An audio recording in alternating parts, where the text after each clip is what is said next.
هذا سيد حسين الشامي رئيس الوقف الشيعي بالعراق، انحكم سنة كاملة مع إيقاف التنفيذ لكبر سنه ولوجاهته الاجتماعية. عنده مؤلف يمكن كتاب 28 مجلد تفسير القرآن أو هيك شيء، ما شاء الله عليه.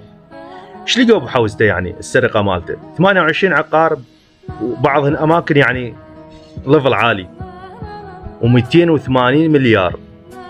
طبعا هو رجع جزء من عتين، لذلك صار حكمه أخف يعني أو أقل.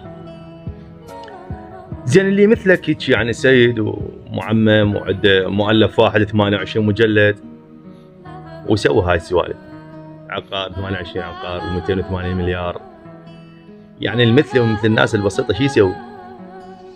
أو مو شي يسوي، أو بمن نقتدي بعد؟ لا أنتم القدوة، يعني أنتم أهل المجلدات وأهل الكتب وأهل التفسيرات، هاي أفعالكم. إحنا بعد بمن نثق؟ الشعب هذا المسكين خطير ينضحك عليه، بمن نثق بعد؟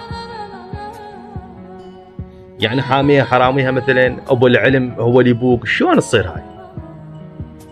يعني خليتونا نتيه، خليتوا الشعب تايه ما يعرف وين يروح.